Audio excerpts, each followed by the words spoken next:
Dans les informations du jour, le député de la France Insoumise, Thomas Porte, a réagi sur le réseau social X à un article du JDD. Il était inscrit fête du cochon à Hayange, une tradition populaire relancée par le maire, et l'élu a partagé l'article en écrivant une fête au service du racisme et de la haine des musulmans. On rappelle à monsieur Porte que 15 000 personnes sont attendues dimanche pour cette fête du cochon. Ce qui est nouveau quand même, disons-le, Gérard Carrérou, c'est que c'est peut-être la bêtise qui est venue tout simplement dans la vie politique. Elle a toujours existé, sans doute, la bêtise, mais ce que dit ce monsieur est tout simplement nul et non avenu. Oui, c'est-à-dire qu'on n'était pas habitué à des niveaux. Venant des hommes politiques, il y avait de la médiocrité parfois. De la mauvaise foi. De la mauvaise foi souvent. Du manque de courage assez souvent aussi. Mais il n'y avait pas cette abyssale bêtise, que l'on... Non, pas...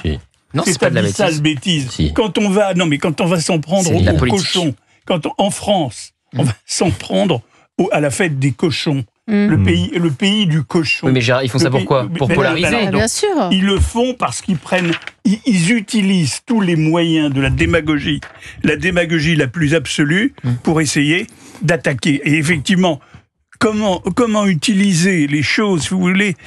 Pour les musulmans, le cochon, effectivement, c'est un symbole. Eh ben, allez-y sur le cochon, la fête du cochon, les amateurs de cochon, les amateurs de jambon. Oui. C'est invisibiliser aussi tout ce qui est chrétien, c'est ça aussi. Mais non, mais ils essayent de... Écoutez, vous avez une entreprise, une entreprise de démolition d'une société. C'est bête, moi j'ai même pas envie de commenter ça. Mais oui, mais ils s'en prennent à tous les aspects. Ce qui est intéressant, c'est que c'est insultant pour la communauté musulmane d'avoir ce genre de réaction de la part de Thomas Porte. Thomas Porte, qui est d'ailleurs l'un des premiers à avoir réagi pour saluer l'interdiction de se produire d'Enrico Macias en Turquie. Absolument. C'est un signe aussi. Il a publié, tant mieux. Donc il se félicite de voir qu'un artiste français n'ira pas en Turquie. Mais là où Gérard a raison, c'est qu'aujourd'hui l'Assemblée nationale, ça ressemble plus à la Cour des miracles qu'à une assemblée de 577 députés éloquents, brillants, qui sont capables d'avoir un discours construit et surtout de pouvoir débattre. Vous ne pouvez pas voir... Il faut aller d'ailleurs à l'Assemblée nationale, il faut le dire aux auditeurs, parce que le mercredi, par exemple, l'Assemblée nationale, c'est public. Vous pouvez aller assister aux questions au gouvernement, vous pouvez découvrir un peu ce qui se passe mardi ou mercredi. Bref, vous allez voir que les députés n'ont pas la même qualité qu'il y a 10, 15, 20, 30 ans. Mais il ne faut pas balayer ça d'un revers de la main. Pour moi, c'est pas de la bêtise, c'est une stratégie politique qui vise à la polarisation, à l'affrontement en permanence, théorisé évidemment par Jean-Luc Mélenchon. Alors parfois, je vous l'accorde, ils sont un peu limités. C'est-à-dire que quand vous parlez de Fessenheim, par exemple, Arima Hassan, elle sait pas ce que c'est, elle panique et elle dit qu'elle était contre la fermeture. Et après, on lui dit c'est une centrale nucléaire, elle se rend compte qu'elle s'est trompée, qu'elle n'était pas en adéquation avec la ligne politique. Mais c'est pas de la bêtise, c'est une stratégie politique. Bon, voilà ce qu'on pouvait dire sur ce sujet. Et pour faire le lien avec la France Insoumise, le ministre de l'Intérieur Bruno Retailleau s'est exprimé à la conférence des préfets. C'est un document européen. Il a répondu à Jean-Luc Mélenchon, on l'a écouté tout à l'heure, qui avait ciblé les préfets lors des universités d'été LFI avec ces paroles. Nous vous mettrons en prison avant que vous nous y mettiez. C'est la même stratégie que dénonçait à l'instant Gauthier Lebret. Écoutez le ministre de l'Intérieur, c'était il y a quelques minutes. Certains voudraient transformer ce climat d'appréhension, de tension, en climat d'insurrection. Ce sont des révolutionnaires au petit pied qui rêvent de grands soirs. Le Vendéen que je suis s'est toujours méfié des grands ou des petits Robespierre. Mais eux, pour parvenir à leur fin, voudraient utiliser tous les moyens.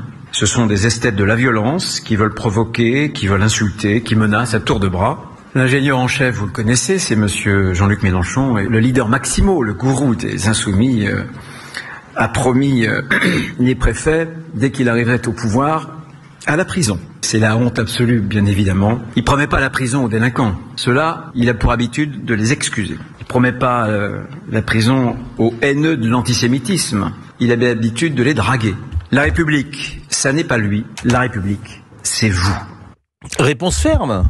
Réponse ferme de Bruno Retailleau. C'est un acte terrible quand même que de dire on va mettre en prison les préfets de la République. Les préfets, c'est l'ossature des gouvernements d'une République, de notre République. Depuis le début, depuis la création, depuis la Révolution française et Napoléon, les préfets, c'est ça. c'est l'ordre républicain dans les départements. Dire on va mettre les préfets en prison, c'est un acte de sédition. C'est un comportement, autrefois, pendant la guerre d'Algérie, on parlait des factieux, pour dire ceux qui voulaient renverser l'État. C'est un acte des factieux, et il faut, face à des gens qui utilisent ce type d'argument, il faut répondre par une égale force. Je pense que le ministre Retailleau a eu raison de répondre fortement cet après-midi. Il y a quand même une grande clémence avec la France Insoumise, parce que ça serait quelqu'un du RN qui dirait j'arrive au pouvoir, je mets les préfets en prison, ça se passerait pas de la même manière. Et il y a des propos parfois qui passent inaperçus. C'est-à-dire que on a très peu parlé d'Antoine Léaumont qui, lors des universités d'été de rentrée de la France Insoumise, a appelé à attraper les riches par les cheveux. Attraper les riches par les cheveux. Ils passent leur temps à mettre des cibles dans le dos. Il a un poster de Robespierre, Léaumont, chez lui. Bien sûr, vous avez compris. Ils rêvent. D'ailleurs, leur problème, c'est l'argent. Hein. Oui. Parce qu'effectivement, c'est quelque chose. Mais donc, ils vont peut-être attraper Jean-Luc Mélenchon par les cheveux. Oui, non, mais ils ont un problème avec l'argent qui est très particulier, bien évidemment. Parce qu'ils rêvent, et comme en fait ils n'en ont pas, comme ils ont des difficultés à pouvoir en avoir. Pas Jean-Luc Mélenchon. Oui, Jean-Luc Mélenchon, il n'est pas non plus milliardaire, mais comme ils ont des difficultés à pouvoir être dans la vie de l'entreprise, à pouvoir faire des affaires, à pouvoir réussir, entre guillemets, à gagner de l'argent, ils souhaitent une autre société avec une autre nomenclatura dans laquelle ils auront une fonction, des postes qu'ils n'ont pas dans la société capitaliste. C'est quelque chose d'assez évident. Et il y a beaucoup de papiers en ce moment sur des jeunes gens plutôt formés, bac plus 4, bac plus 5, et qui sont en difficulté sur le plan financier et qui sont le carburant de la France Insoumise, qui ont fait des études de sociaux, qu'on retrouve dans le journalisme, pourquoi pas, qu'on retrouve dans l'enseignement, qu'on retrouve pourquoi pas dans la magistrature également. Donc ce sont des gens qui sont déclassés, c'est vrai, par rapport à ce qu'ils étaient il y a 40 ou 50 ans. Les journalistes sont déclassés, les magistrats sont déclassés, les profs sont déclassés, disons-le. Les nouveaux OS. C'est en tout cas, je lis beaucoup de papiers sur cette nouvelle classe aujourd'hui qui se met en place, et je crois que c'était Joseph Massescaron dans une des émissions qui parlait d'un télo précaire, et qui effectivement sont des gens en plus qui acceptent très mal leurs conditions, parce qu'ils sont à un niveau. Donc leur frustration fait Exactement. Il y a peut-être une précarité financière, il y a aussi une précarité intellectuelle, parce que si on dit que c'est la cour des miracles à l'Assemblée nationale, le niveau des journalistes a peut-être baissé ces dernières années, le niveau des magistrats n'est peut-être pas le même, l'inculture, vous demandez à tous les professeurs de droit qui vous disent aujourd'hui, lorsqu'on voit une copie en TD, elle s'est truffée de fautes, vous allez maintenant dans l'enseignement supérieur, là aussi il y a des difficultés. Donc je veux bien qu'on parle de précarité financière, je veux aussi qu'on parle et qu'on aborde la précarité, ou en tous les cas l'abaissement du niveau, parfois aux plus hautes strates de notre société. Vous dites Jean-Luc Mélenchon n'est pas milliardaire, il n'est pas milliardaire, mais il est millionnaire, cher Pascal, et il fait partie des 1% les plus riches. C'était l'Oxfam qui avait produit cette étude il y a quelques années, ça ne lui avait pas plu. Il a un très beau patrimoine, notre ami Jean-Luc Mélenchon. Sûr, et tant mieux pour lui, moi j'ai aucun problème pour ça. Avec que de l'argent public.